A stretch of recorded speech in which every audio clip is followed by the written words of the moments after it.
Matt and Friends Drink the Universe is proudly sponsored by the Poppins Travel Company. Whether you're traveling across the universe like us or right here on planet Earth, it's always a good idea to have an expert to help you plan your trip. For your travel experts, look no further than the Poppins Travel Company. They'll help you book your next adventure or vacation, and the best part is they'll do your travel planning for free. To schedule a virtual appointment with one of their highly qualified travel agents, visit their website, www.poppistravelcompany.com. That's www.poppistravelcompany.com, or call them at 407-494-4070. That's 407-494-4070. Hello, listeners. We're all here to have fun, but we'd like to take a moment to encourage you to always drink responsibly. Never drink and drive. If you have a complicated relationship with alcohol or other substances and you want to talk about it, you can call 1-800-662-4357 for support. Thank you for listening. 10, 9, 8, 7, 6, 5, 4, 3, 2, 1. We have liftoff. Welcome to Matt and Friends Drink the Universe.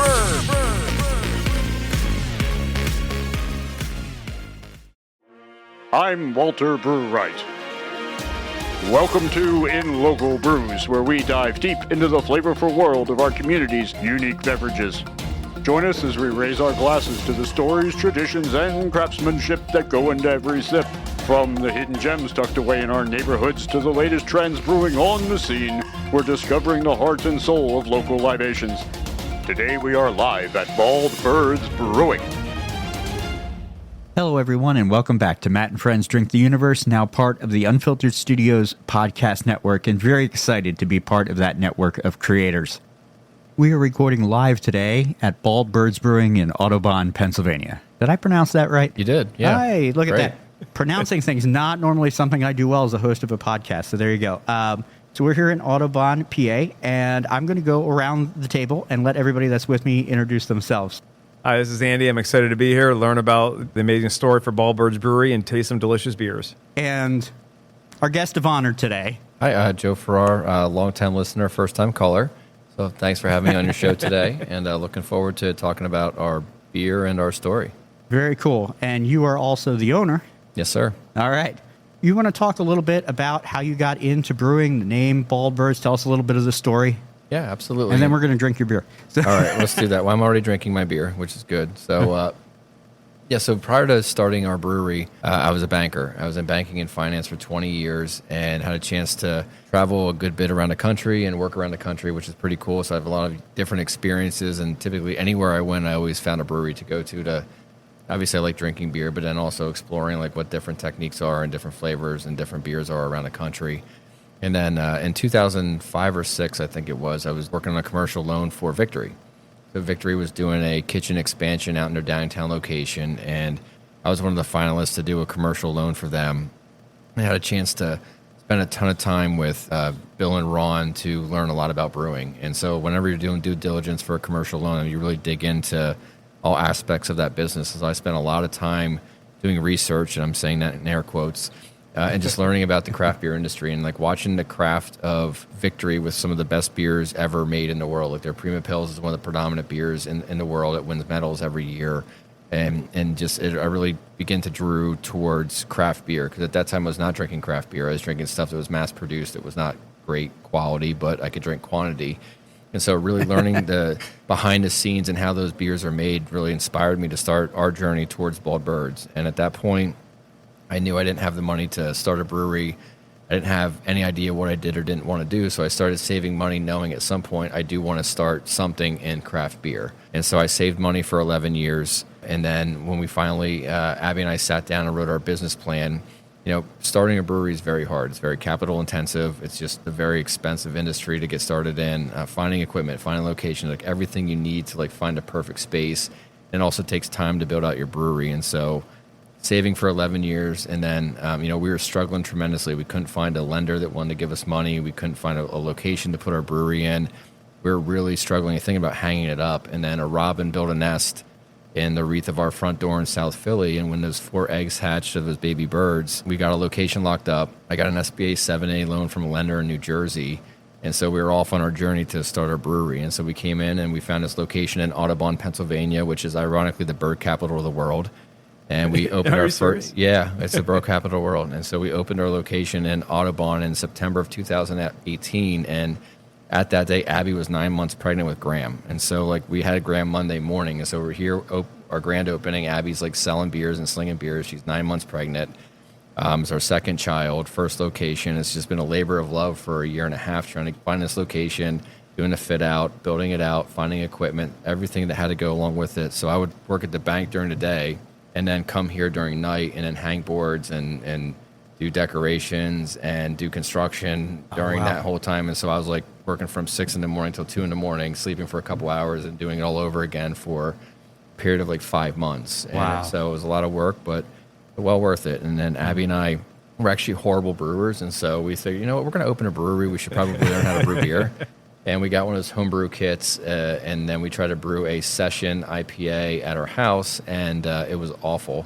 I gave some to Andy. Now I think, remember that case I gave you? It was like one of the worst. It was like, he's still alive. I remember you talked about how amazing it was, and I was like, no, this is a drain pour. It was an awful beer, and so we were up and running. And at that point, I didn't intend to leave the bank for a pretty long time because we had a good job there. But it kind of took off and started forming into something we just weren't expecting. And it's a lot easier sitting down in front of people and handing them a beer than it is handing you loan papers. And so people are very passionate. We have a great customer base. We love Bald Birds Brewing Company.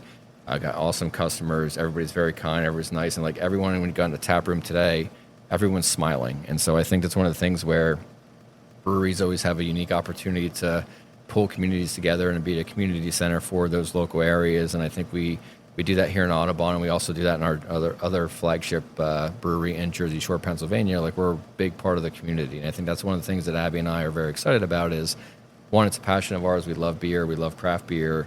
We love being entrepreneurs, but also we get to make a really big impact in our communities. Jobs with, we support every Little League team. We support everything we can just to make sure we're involved in everything in those communities. That's so awesome. Like that's the kind of stuff where you get to do that you typically wouldn't have an opportunity to do if I was still at the bank. And so we support anything we can in those communities, which I think is pretty cool. That is awesome. That's one thing that's very clear from you guys too. Like, I mean, despite the fact that you have an excellent beers, but you guys are very community focused. Yes. You can see that every time you come in here. Yeah, it's important to us. I mean, we want to make sure we give back and just give people opportunity. And it's pretty important to us to do that and be involved. And so we're very blessed to have a chance to do that. Very cool.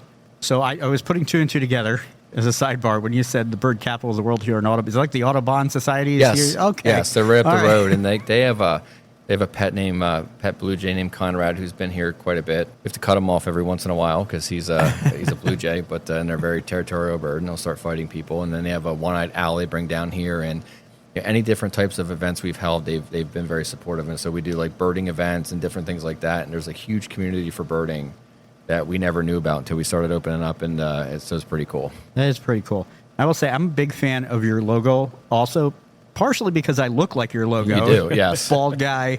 I got the beard going. When I was trimming my beard this morning, I was like, I'm going to get this as close to the logo as possible, see what I can do today. Honestly, collectively, all three of us look the same thing as that logo. Yeah, there's lack of hair up top, but party in the front, I guess, if it makes any sense.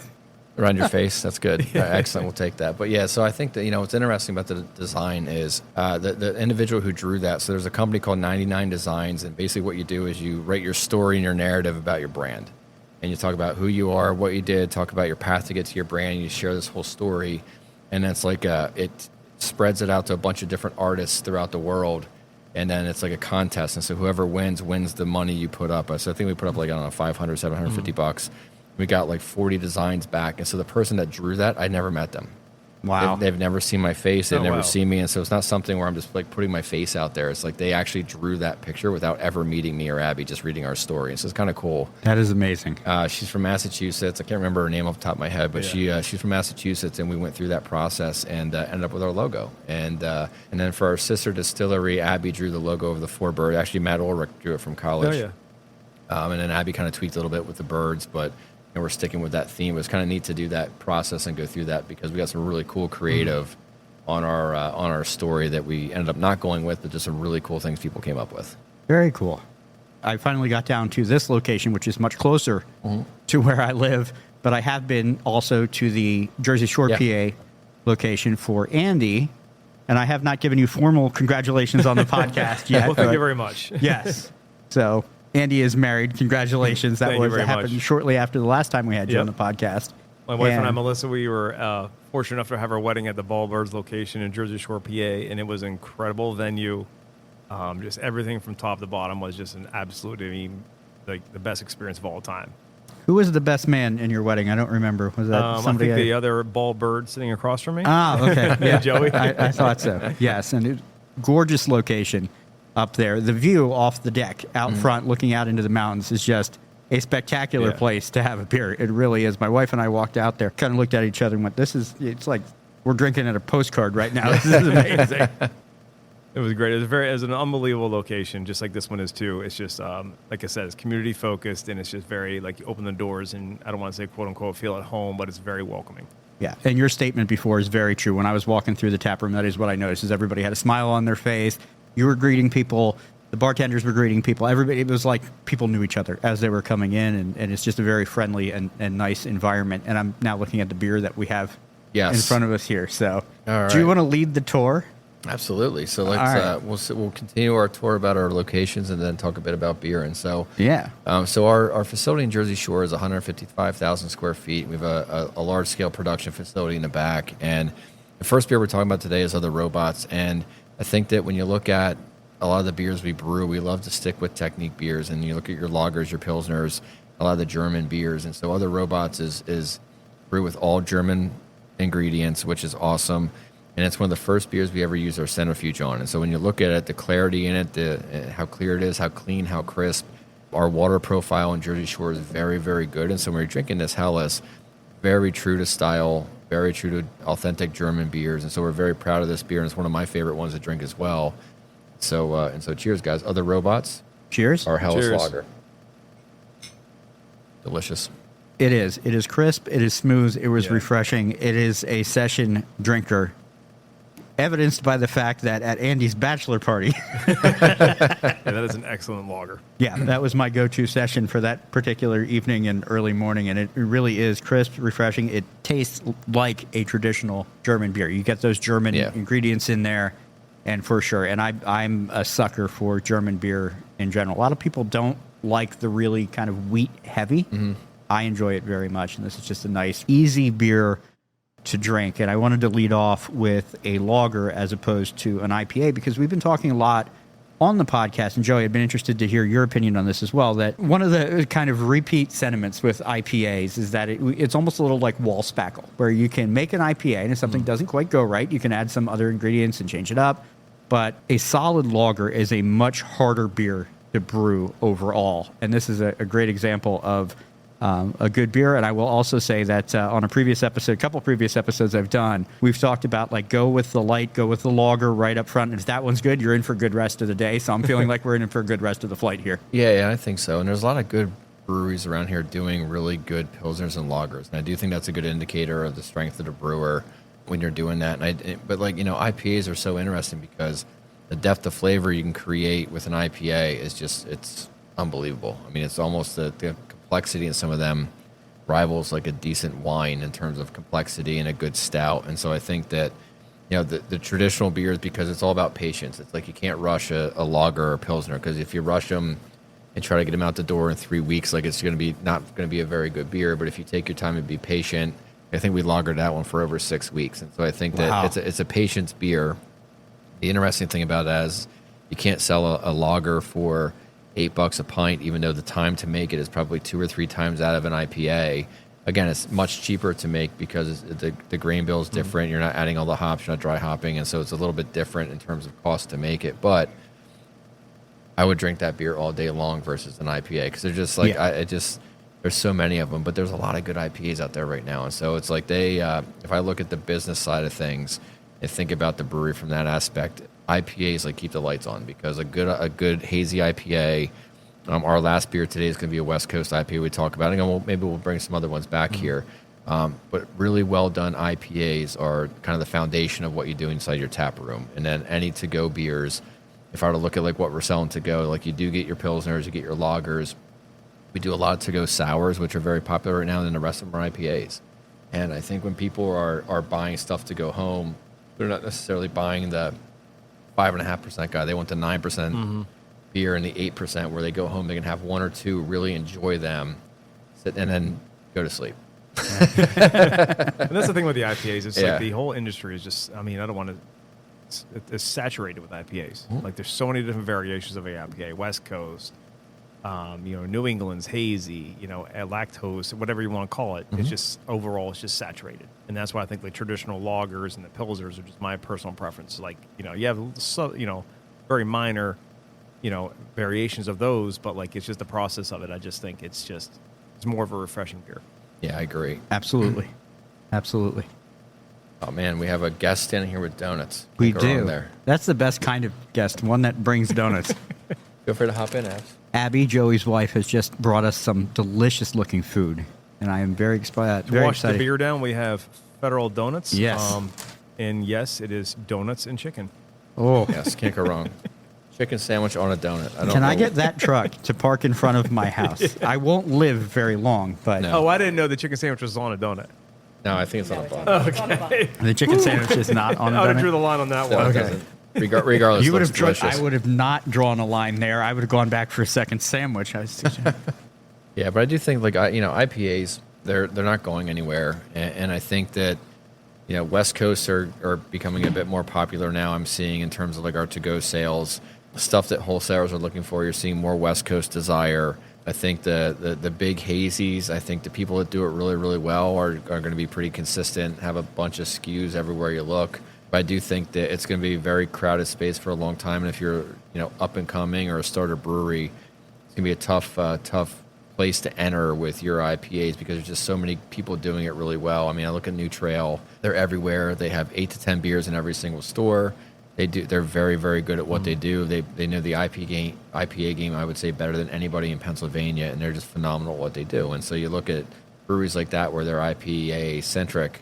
They're very, very good at what they do, and they have a great brand, great marketing, great distribution. I mean, everything that they do at New Trail is pretty much perfect for the IPA game. Do you feel like when a brewery is so primarily focused on one particular style, like whenever they all of a sudden start incorporating other aspects of the style, does that affect the taste of those? You think, or it's not as not as popular as the other ones?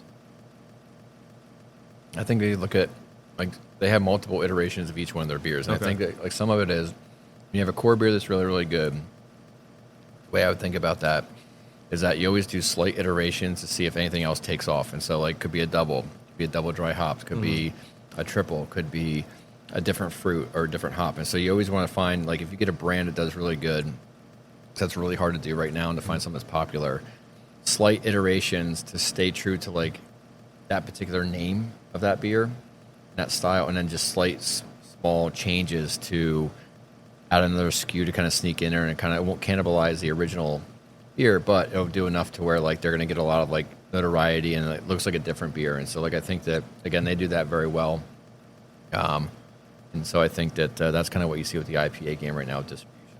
So a little while ago, I had Gene and Masaki on from Lost Tavern Brewing, and they were doing Life's a Beach. And at the time, I think they were on Volume 5, and now they're on Volume 9. It's the same thing. It's the same yeast pitch they've been using through the whole process, same batch of ingredients, just kind of tweaking. But it's amazing to me the process and the thought that goes into taking one product and then iterating it like that and seeing what comes out of it as you move forward. And yeah. Because every brew's a risk.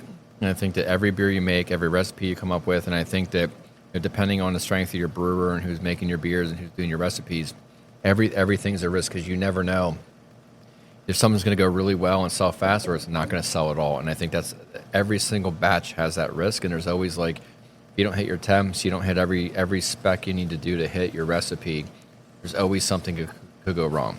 There's always mechanical failure. There could be something with your glycol system. I mean, there's so many variables that go into making a really good beer.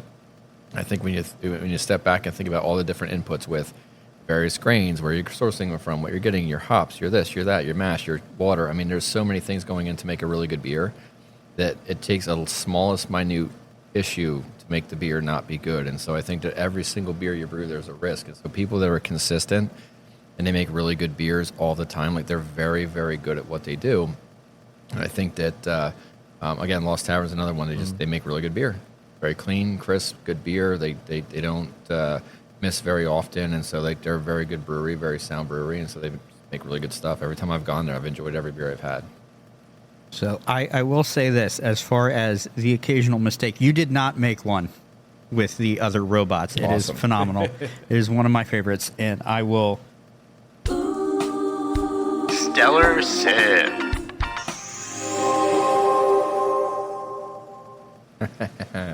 It's just an easy drinker, and if anybody listening wants a solid lager that you can sit down, drink in the middle of a summer football game, middle of the winter, this is the go-to beer. I think what's cool about this beer too is like when you look at like the RTD craze, you look at High Noons, you look at the stateside, you look at these drinks. We actually serve all of our pilsners and lagers in 12-ounce sleek cans, just because they're easier. They align more with the RTD craze.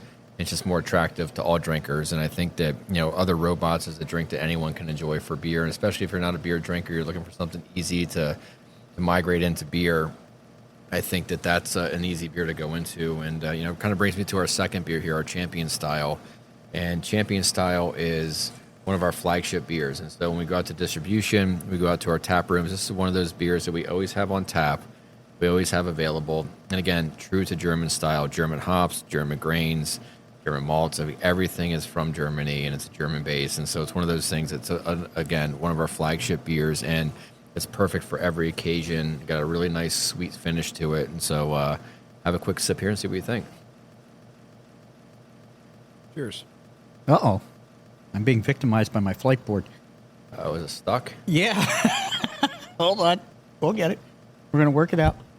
We got it. And I only spilled one drop. I'm proud of myself there. I've never seen Cheers. that before. It's interesting. Very good. And again, what you'll see, great clarity. This was spun in a centrifuge. Great shelf life. And it's interesting. We have a partnership with Penn College up in Jersey Shore. And so Penn College has a brewery science program. 5 or 6 employees now that came out of that program at Penn College. So phenomenal students, great program. They come out, they have a really good understanding of beer, cellaring. They learn a bit more packaging when they're with us, but every other aspect of beer, brewing, recipeing, cellaring, they do a great job, and they do a really good job teaching that program there. A gentleman named Tim Yarrington, who started Elk Creek Brewery, is the main professor there, and he just did a phenomenal job with these students. We're very proud to have them there, and one of the cool things they do is they have a lab in Jersey Shore, and so we get some really deep analytics in terms of the quality of our beer. And so one of the things that we do is we tested other robots versus some other more national brands, and we bought stuff. We took stuff out of our tank. We first packaged it, and then 6 and 9 and 1 year down the road, and compared it to the same national beer brand, in air quotes, the same timeline for those beers, and our beer actually held up better than those beers did over a 1 year period. And so some of the that's analytics really cool. we got And there it was the pretty same cool. exact type of style of beer that you guys... It was our other robots Okay. versus that other American-made beer with a red and white can. So I'm going to give you one of these. So that's my buddy Rob here, who honestly looks, I had shown you a picture of him at one point, and really looks like your logo. And I will do that on the socials. I'm going to put Rob's face next to the logo. That's because fine. Perfect. I think he really is the logo come to life. But Rob is a scientist by trade. I know he's going to be excited to listen to what you just said. It's so cool that you have that partnership program and that you're able to do those kind of like comparative experiments and things like that. Like, that's the first time I've ever heard of something like that going on. I didn't even know like a program existed like that at the college level at this point. Yeah, it's unique to, we're very fortunate, and my alma mater, Lycoming, and Penn College, both out of Wingsport, have been very active partners in our Jersey Shore location. This isn't a spirits broadcast, but I did get a grant with Lycoming to research and proof out a process where we rapid age bourbon. You can make like a 6-year bourbon in 21 days. Wow. Very, very similar taste, very similar profile. And so I think that between the two local colleges up in Williamsport, they've been unbelievable partners, and we're very blessed to have them in our backyard. But they've both been extremely supportive, both from a student perspective, intern perspective, and then also finding ways in which we can partner to better make us better and then to also make their students like have more opportunity down the road. Very cool. And as far as us not being a spirits broadcast, we will talk about anything that you can put in a glass and drink. Absolutely. Andy, you had mentioned something like that before about like the rapid aging process and that being an emerging thing. Have you made anything using that process at this point? Yep. So I would say like so what we did was we have local corn, local rye, all grown local farmers. I'm eating a chicken sandwich while I'm talking to you right now, so I'm trying to figure this out. That's all good. We do whole episodes that are just us chewing into the microphone. So That's the Federal perfectly fine. Donuts truck pull up outside. We're like, okay. Yeah, What are you gonna do? I know. A Not sandwich good. is slamming. Potato roll and pickles on one buffalo chicken sandwich. You can't go wrong there. So what we do with this bourbon is we have a process that we created and developed, myself and another gentleman named Charlie. His last name will remain anonymous, so I don't have to kill everybody that listens to this podcast. So he's a special individual. And so we created this process to rapid age bourbon, and basically in 21 days from when we're done fermenting it, we can have a rapid age product that's equivalent to like a 5, 6, 7 year bourbon. And right now we're going through the process of like identifying the right wood, right char, right everything for that. And so right now it's tasting like a really high end Jim Beam. Okay. And so if you sat down, drank it, put Jim Beam down, put this next to it, so it's like a phenomenal mixer. So like Jack and Cokes, whiskey and Cokes, very, very good mixer, very good drink. I don't know if it's going to be appropriate for like sitting down, like just drinking it straight up like neat, but it's a pretty good equivalent, but it's great for mixing right now. It's fun. How did you guys even think about like rapidly like aging this? Like how was that dialogue even presented? We were drinking at the time. And so, Of course. all good ideas happen when you're drinking. And Yes. and we're just talking about, like, because there's other ways in which things get infused using certain scientific techniques, especially what we're doing right now. So, like olive oils and other food products use these different techniques. And so we modified the technique to be applicable to alcohol. And so we used that, modified it, and then we're in the process now where we can isolate the flavor profiles we want with the bourbon based on the technique we're using. And so we can capture like vanilla, cinnamon, or whatever it is through our process and identify that through science and figure that out. It's pretty cool. That tap, Matt, means cue the science. You want me to button. hit the button again? Yes, this All is right. very scientific here. Maybe that'll be the eventual experiment with Penn, which is taking a traditionally barrel-aged spirit and putting it next to that rapid process and seeing how those two line up with each other. I would love that. Yeah, I would like a couple different ones to try it, see if you can pick out which one's rapid age and which one isn't. That'd be awesome. As I make sweet love with my chicken sandwich here, which is delightful. Hey, this is for all ages. Yeah, well, Well, no. 21 and above. Sorry. Yeah. Yeah, I was going to say all My ages bad. that are able to drink. My question was the names are the first two we have here, the Yeah. other robots. Where did those names come from? There's always a good story behind that. So we have like a spreadsheet, and then we have a text line where just like, if you have a good idea for a name, we kind of float it by everybody, and just they're all very random. Some of them are like, okay, there's a reason why this. Like we had an Italian Pilsner called Pompeii, and if you dry hop too fast, the pressure builds up in your tank, and it basically like shoots beer out of the top of it. And so Okay. the individual dry hopping Pompeii for a dry hop Pilsner was dry hopping too fast, and it exploded. And it was a 90 barrel fermenter. The guy was up on a scissor lift, and it was shooting up 25 feet in the air, just like, wow. A volcano erupted, because that's how we ended up with the name Pompeii. And so some of them have like meaning like that. Other robots in Champion, like not a great story behind them. I think the highway miles is kind of cool. So like think about like when you look at the label, back in the day, Rad Racer for Nintendo is on the label, and so it's one of the best games ever. Yes. And so Highway Rad Miles was one of those games where like it's a West Coast IPA, so one of the most prominent highways in the country is on the West Coast in California, and so like kind of like that Rad Racer vibe versus like the Highway Miles for the West Coast IPA tribute is pretty cool. Very cool.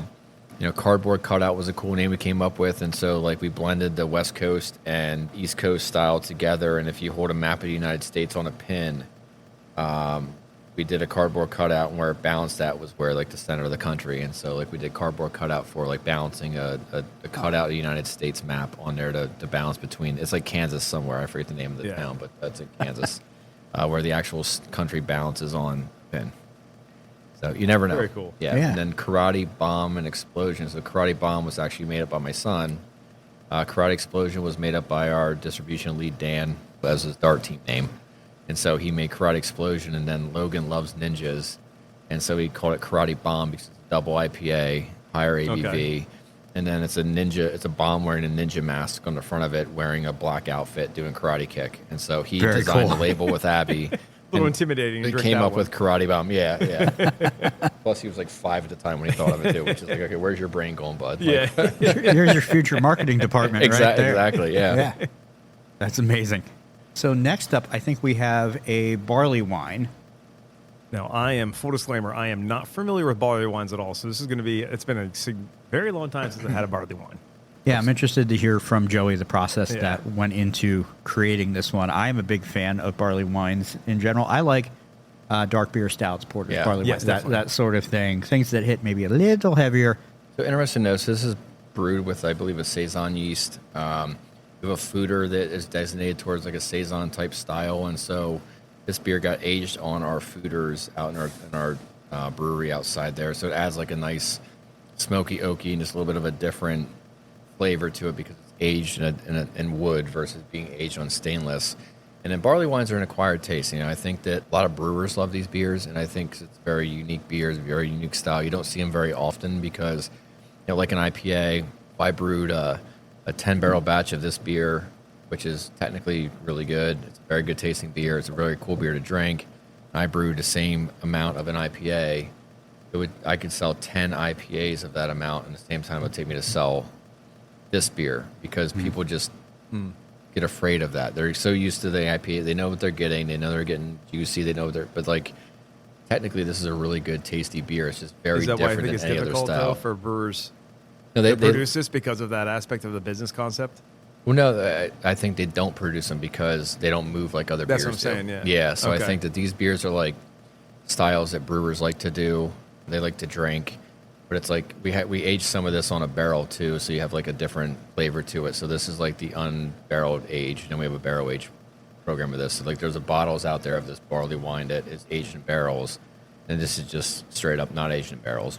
It's just one of those things where you got to make a decision whether or not you want to have like really cool, unique beer Okay. styles that like are very different and diverse, or do you want to like keep the lights on and just do IPAs? And so you got to balance between the two of those. And so every year we'll do like maybe one of these, a barley wine, we'll do a couple porters. And so you got to think about, okay, how do I balance the sales versus like the fun stuff to do for brewers to be creative? And that's the hardest part, is balancing those two out together, because this is a pretty cool beer. I really do enjoy this a lot. I mean, you said that, but even if you didn't say it initially, but you taste that subtle smokiness to it. It's Like, got a really, it's really kind of interesting in a good way.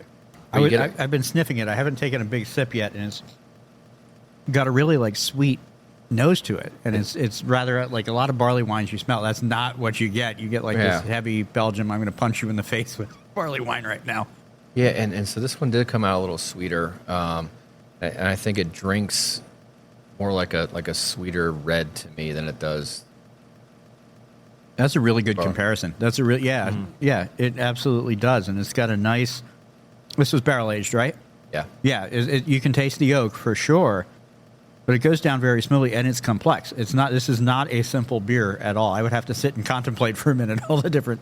It takes a going second. on. How much? Well, what's the ABV of this too? I feel like I should know that, but I don't. It's good reviews though. It's a very high rated beer. I don't know the answer to that. I gotta find that. It tastes like a traditional Belgian Trappist barley wine. Like it really Yeah. does. It's really good. Yeah, I gotta Patrick. be. I'm totally honest about this. Like, I'm surprised. Yeah. Like, you know what I mean? I'm not used to this style at all. I don't go for this at all. This is really, really good. It's hard to drink a lot, so I always call these like compliment beers to me. And so what I mean by that is, if I'm drinking a Pilsner or a lager, like I can drink them by the pint and drink as many as you possibly can over time. But like these are beers that are a treat to sit next to it. And so I always let these types of beers get warmer as they sit out, and I want to taste them as they get warmer, because I think complexity happens when it gets closer to room temperature. And so like stouts, porters, Belgians, and those beers, like I feel as if they're meant to be drank closer to room temperature than versus being very cold, because you miss nuance when things are cold. So if you think about when you're drinking coffee, Starbucks and Dunkin' Donuts, you get a cup of coffee, it's 8,000 degrees, and they do that because I always feel as if they're trying to hide imperfections in their beans and can't develop flavor when it's really hot, because your taste buds can't actually taste nuance when they're very cold or they're very hot. And so like beers like this that have a lot of depth, like I like to let them, I take a sip when it's like right out of the tap, and then every 10 or 15 minutes take another sip, because then you kind of see the journey of the beer and the flavor behind it, because as it gets warmer, you pick up nuance, you pick up complexity, you pick up depth. And that's why wines are drank, red wines especially, are drank at room temperature, because you get all the flavoring from that wine at room temperature. And so like stouts and barley wines and some of those other beers, like I always let them, like I like to drink them as they warm up to see all the different nuance when you're drinking the beer. And that's phenomenal advice. I am a wine guy. Like, I like red wine. Yeah. I said before on the podcast, one of my favorite college class ever was the wine tasting or geography of wine class that I took. The best semester I ever spent. IUP. Good job. Oh, no, it was phenomenal. It was taught by Dr. Robert Sechrist, who never wore shoes the entire semester, even though it started in the winter. Good for him. He was amazing. And because IUP is a dry campus, we could not walk out with any open bottles. So I had to stay after class to make sure that no one got in trouble. We had to make sure that there were no empty bottles left. So I could be wrong, but wasn't IUP also voted as one of the biggest party schools? that is perhaps a true statement. And it is a dry campus. It is a dry campus. Right. That is also a true statement. How does math work? That's awesome. I'm not entirely. Let me tell you, you take one step off that campus, it's still incredibly not dry. But so one question, Joey, that I wanted to ask you was, we were talking about barrel aging and that how the barley wine here was barrel aged, and this is the Timbre, right? Mm-hmm. Okay, I want to make sure I'm getting the names in there too. But I'm looking at barrels right here. So is there something barrel aging like 10 feet to my left? Is that what? Yeah, I believe so. Yeah, and we have a couple of different barrel programs. We have a barrel program here, and so we'll carve off like a portion of a stout or a porter or whatever it is we want to barrel age here. We get different types of barrels. We do bourbons, we do tequilas, which is kind of cool. People don't do age on that. We do rums, and so we try to diversify that. And then Jersey Shore, because we just have a bigger brew house and bigger tanks, we can actually do more of a barrel program up there. And what's kind of neat about that is that we'll age the same beer on 2 or 3 different types of barrels. And then at the end of the day, we'll blend together a different ratio from each barrel type to get like the ultimate stout. And so like Jet Over Heels, which is a beer out there that we have that is 15.5% tiramisu stout, which is delicious. But then we had it in 3 different types of barrels, and then we had different ratios. We blended it together and landed on one at the end, and then that was our blend for the beer, and we conditioned it and then bottled it. And so like there's just so much fun stuff you can do with barrels. That one sat for over a year. And so I think that when you do a barrel aging program, like right now is the time you actually think about that, because you want to release it in the fall. And so right now we're sourcing barrels. We're looking for barrels. We're looking at ways in which we can age for 6 to 9 months prior to the end of the year. It's like right now is when you actually start your barrel age program, and you brew it in February and January, and then you'll age it up until September, October to do that winter release. And so like right now is when you start thinking about your barrel aged beer. Okay. Is it a complicated process to locate the barrels? No, there's a bunch of good. It's quality. So do you want like Heaven Hill? Do you want like Buffalo Trace? And so it depends on what you want. So there's a bunch of manufacturers around here have like those really good quality barrels. And the cool thing about that, like you'll get like a good bourbon barrel, and you can usually get a pint or 2 of like the actual bourbon out of it when they send it to you. So you can either mix your beer back into it, or you can take it out and drink it. Which that's neat. We do a little bit of both. Do you want to say who you source from, or are you allowed to say who you source from? Or? Like Northeast Barrel Company is one of the ones we primarily go through, but there's a lot of them that you can buy barrels from. And the process with that, once it's actually conditioned and aged in the barrel, what do you do after you like basically extract it from there? How's that work? We'll put it back in a bright tank. We'll condition it. Okay. Cool it down. Then we'll package it off of a bright tank. We usually do we do bombers, like 20-ounce bottles or 22-ounce bottles, and so we have like a little gun and we do it. And we do a bottling day where we'll have everybody come in and help out. So we'll clean the bottles, sanitize them, package it, and then we'll put the cap on it, and then we'll dip it in wax, and then let it sit and dry and harden, and then we'll package it in the box and then take it to market. There you go. I'll ask the inappropriate question as the guy who's always wanted to ask this. So when you get to the end of that bottling day, has anybody ever like laid down on the floor and you've just gone like right into the open mouth? Or? Yes, of course there is. Yes, and, that was the answer I so desperately needed. Yeah, and like those days are fun. I mean, they're meant to be fun. It's meant to it's a team building effort, is what I always think about it. So like you're always getting together, you're having a couple of drinks, you're trying everything, you're making sure everything is tasting right before you bottle it. But it's always a lot of fun.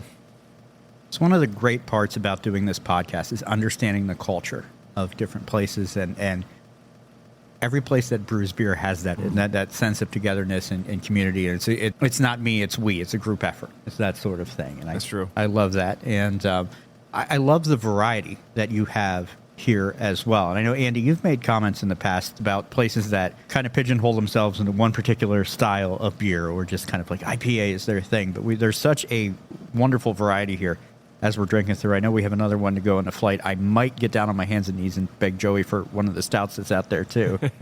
No, I mean, personally, like, it's just like with the IPAs, like some breweries or some locations that are more IPA focused and heavy on that. It just brings in a very set just dynamic of people that are only used to those traditional types of styling and sampling.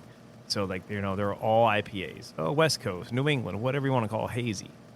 But, like, when you have a brewery like Bald Birds that has variations, like, they give everybody options, expand your palate, take a chance. That's why they have flights. It's pretty simple. Like, you'll be surprised at what you like if you actually just go outside of your comfort zone.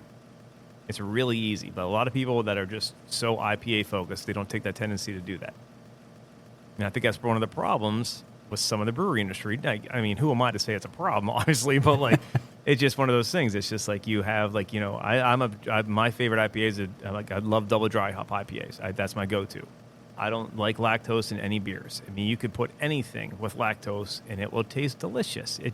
Lactose just nullifies anything that's terrible with the beer. I will beg to differ on the anything will taste delicious with lactose. Well, you know what I mean. I get that. Go ahead, buddy. Sit down. Yeah. Oh, do we have our guest here? It's a little bald bird. I think so. A full head of hair bird with no beard. Oh. This is the pre-bald bird.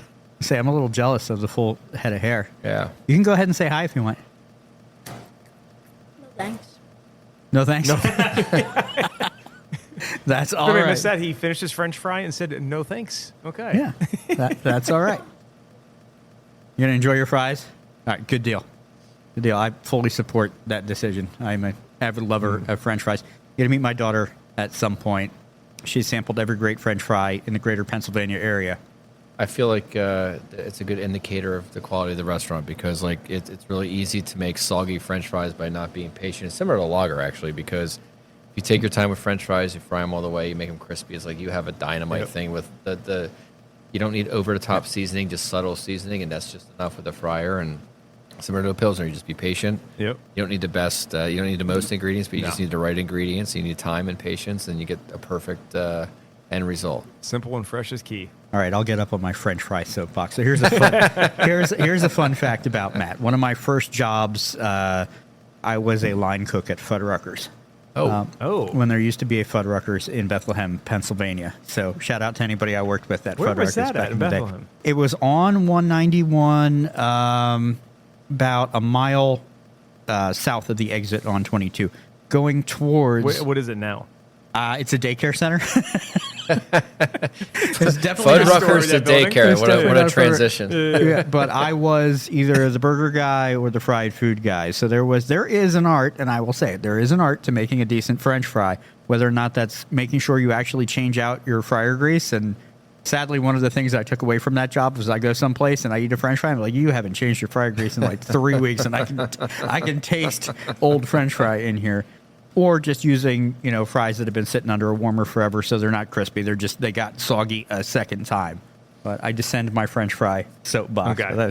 So there's a window into Matt at 17, 18 years old where I would come home from work just smelling like French fry. And, Oh, that's good. Yeah. That was my cologne growing up all the way. Yeah. Just like I smell like bacon grease and French fries. That's it. Yeah, I always feel like it's funny because I always feel like brewers and chefs have the hardest time going out to eat and out to drink because you have a critical eye that no one else sees. So if you're making fry, you're cooking behind the scenes, you're doing stuff like when things are bad. It's just you're hypersensitive to anything anybody else does, and like it's a way in which you can have a phenomenal dinner and understand, or it can ruin your night. Yep.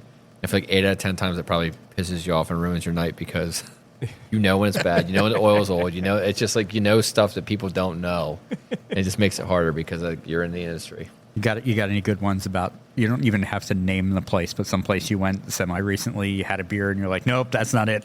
I don't think it's necessarily going to a brewery because like everyone that's in brewing, you're mentioning earlier about how collaborative it is and like everyone's friendly. Everybody gets along and like we help people, they help us.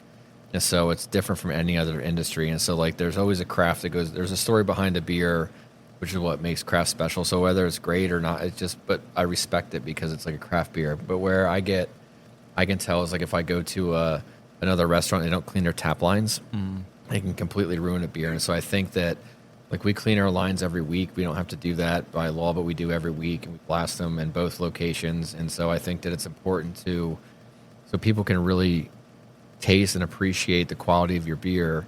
If your tap lines are tainted in any way, it ruins your beer. And so I think that when I go to other restaurants and out to eat to places, you can tell immediately, kind of like your story earlier with the oil, I can tell when your lines are dirty immediately. I think that's the biggest pet peeve because like you go in there, if you drink like Sunshine Pilsner for Trogs, there's like certain just you know what you're getting because you know the beer, the quality. And when you taste it, you know exactly what's wrong. It's usually their lines are dirty or they haven't been taking care of their taps. And I think that's one of my biggest pet peeves is when people have a craft beer bar, they love craft beer, it's all local, and then they don't take care of their tap systems, and it taints the beer, and maybe it might turn somebody off from you because it's outside of your control. But it's frustrating because like you're making good beer, like a lot of the breweries around the area and in Pennsylvania.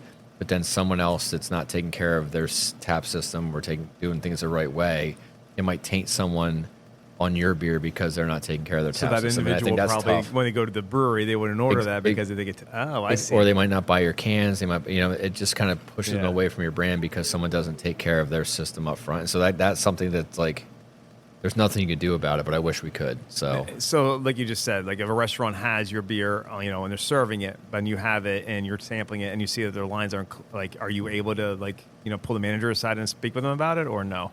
I mean, it's just not. It's never going to change. Especially these bigger craft houses that have like 24, 30, 40 taps. It doesn't matter. But it's just frustrating because that's why I always get bottled beer or canned beer when I go to a restaurant, unless their draft lines are clean, because it could take one of the best beers you ever had, like Pliny the Elder, and make it taste bad because they don't clean the lines. And it's not. That's one of my biggest frustrations. Gotcha.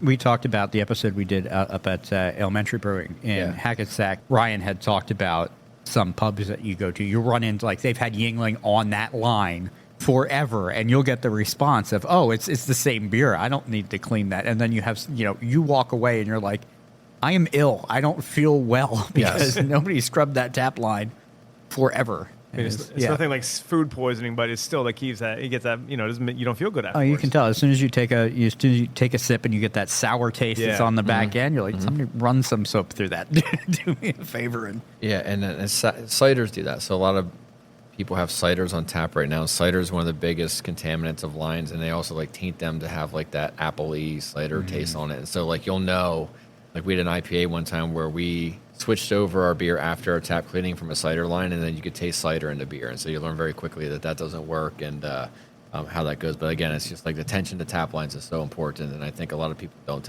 do that as often or as much as they should. So what is the last member of the flight here that we have? That is our Highway Miles. And so this is a West Coast IPA. And again, I think that if I'm drinking an IPA, I think a West Coast is probably the one I'd lean towards because I think I like the bitterness, like the bigger IBUs. I like the West Coast hops, the Centennials. I like them better in terms of a beer. And I think that they're cleaner, crisper. And I think there's less margin for error within a West Coast versus the East Coast and the hazier ones. And I think that this is, again, another beer that's one of our flagship beers. You find us a lot of out in distribution, like at your Acme's, your Giants, some of your bigger chains in the area, like Highway Miles is one of our beers that's in there. And earlier we were talking about Nintendo, and this is based off a Rad Racer. And so one of the most prominent highways in the country is in California. And so West Coast IPA and Highway Miles, but super smooth. We spun this through a centrifuge as well, so it's very clean, very crisp, very clear, but very smooth finish for a West Coast IPA. And I'll take this cheesy opportunity to give a shout to my sponsor. If you want to see one of those highways out in California or any place else you want to travel to, check out Poppins Travel. It'll get you where you need to go. And as I always say, my buddy John will find you good beer along the way if that's what you're into. So thank you very much, Poppins. That was a perfect segue. That was awesome. This is an incredible West Coast IPA. Yeah, and I think very traditional. The nose on this is good too. So we've had this beer sitting out here for probably 40 minutes, and the nose didn't go away. You still get to smell the hops. You still get to smell the beer. You still get the taste of the beer, and it's a little warmer than what it was out of the tap, and you still has really good flavor to it. And so again, I think that you don't get the hop burn on the end. It smooths out, and so it's a really good technical West Coast IPA. I like that, the hop burn on the back end. The piney malt flavoring you is have good. finally verbalized what I'm actually not a huge fan of, the overwhelming Yeah. on the back end, which is why, honestly, and West Coast people don't kill me, I'm not a huge fan of the West Coast IPA, but this one is not overwhelming on the back end. And there are a lot of great West Coast IPAs that are not overwhelming, but I've had some that are like, have hops and just chew on the plants, and this is definitely not that case. Yeah, and I think, again, it goes back to patience. And I think if you let a beer settle out and kind of take its time, you won't get that hop burn. But if you rush beers and they're green, you're going to get that burn on it. It just doesn't taste good. It's not palatable. And so I think that if you're patient and, just take your time and give it a couple extra days, I think you avoid a lot of that hop burn and some of the other issues with the beer. Yeah, the hop flavor does not linger. It's very subtle. It's very nice. It's very Not drinkable. overpowering at all, yes. So if I get down on my hands and knees, can I beg you for one of those stouts before we wrap up? 100%. We have 100% for what? To get it on his hands and knees or what? Yeah, both of them. Ooh, boy. With Jet Over Heels? Do the big dog. This is the one I was talking about earlier. So this is the one we aged on barrels for over a year. Ooh. And it's a pastry stout method, but it's a tiramisu stout. And so it has like more of a dessert beer, but it drinks like a port wine. So if you're into like wines, like you said you were, port's a little thicker, you sip it, you drink it a little slower. And this is one of those beers where you just take your time because it's 15.5%. I'm about to die happy right now. Yeah. No, is there any Looking way forward to to when this. it's aging, like in its barrel, it's aging? Is there any way to taste the profile of it, or you honestly can't open it? Barrel aging, and so typically what you'll do is you'll stack them. And this is the racks that you can stack them on top of each other, and so they're meant to take weight and take pressure, and so we can go up 10 rows high if we want to. And each one of them will have like a nail or some sort of like screw in the front of it, where when you take it out, you can pull the liquid from it to try it, and then you'll know like as it's aging, you're getting the flavor you want, stuff like that. And again, how I said before is like we took different types of barrels and we actually blended them together to come up with this beer here. Okay.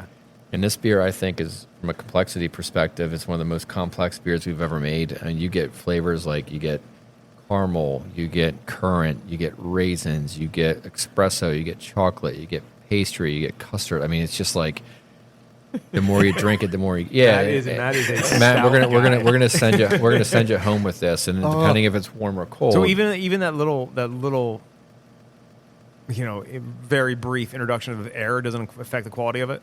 No, not at all. No, and actually, I like it. And like I said, we waxed this one so you can age it. And so like we have friends that like we did our first out a couple years ago. He still has that bottle in his basement. So this is something like you can age like wine. Oh, wow. And it'll only get better. And I think what we're going to start doing with our stouts, you'll notice on this, is start using wax on the top of them.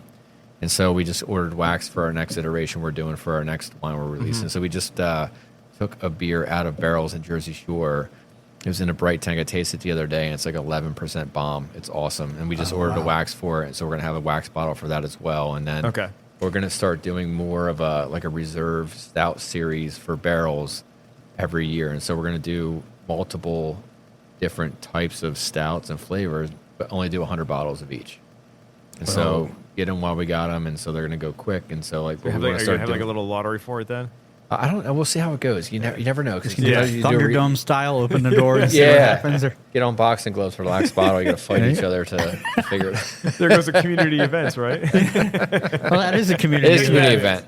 It's like the slap fighting. Like I want to have slap fighting someday at the brewery one of these days. You guys, I don't know. I go down rabbit holes at night and I watch the reels of people slap fighting each other. It's pretty hilarious. But it grabs your attention immediately. Like this is a real event. This really is. Exactly. Let's slap each other in the face.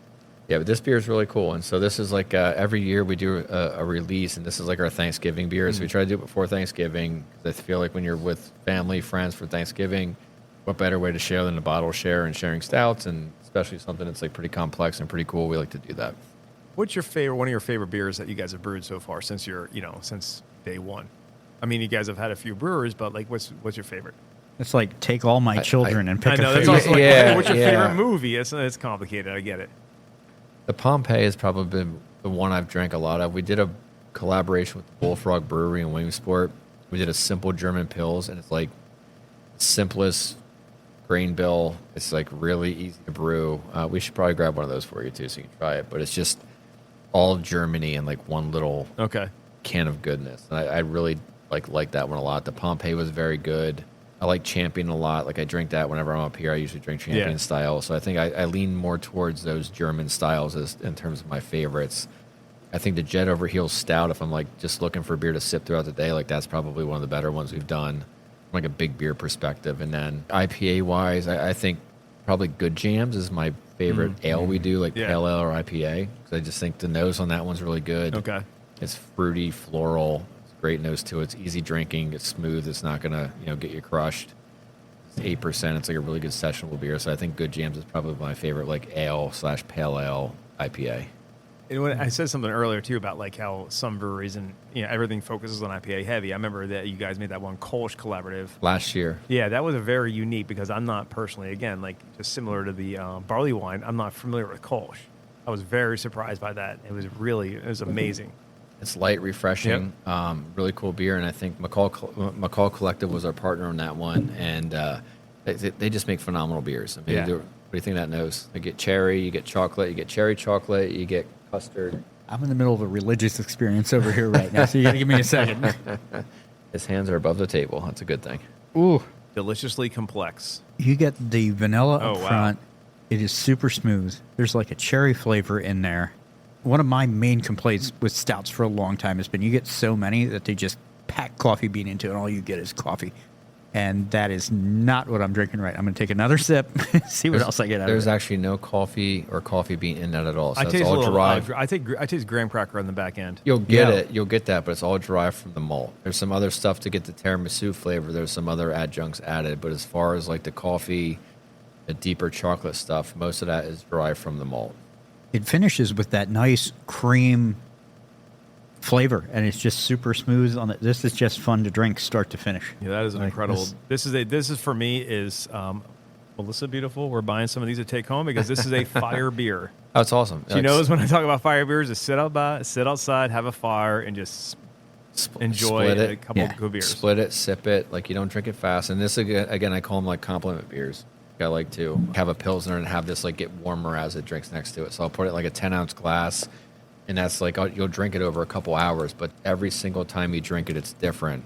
With the tiramisu, it's almost like there's a little bit of like a s'more in there too. You get graham cracker. I mean, you get, and this was on bourbon barrels. This had like I think we had it on a sherry barrel, maybe Chardonnay. Sherry barrel. Yeah, Sherry would make sense for some of the flavor coming out of there for sure. And you said this one is 15.5%. Oh boy. Okay. Yeah, so it's 15.5, and you would never know that. No, this is a beer you have when everybody's in bed and you just want to watch some. Just chill. Chill out. Yeah. Watch some TV and just hang out. That's a good nightcap, but at the same time, as you said earlier, going with like a Thanksgiving meal. Like a big fat steak. Like you drink this with a steak, it's like a perfect compliment. Oh. Or if you reduce that down for a sauce, like reduce that down for a steak sauce and throw some mushrooms in it, that'd be phenomenal.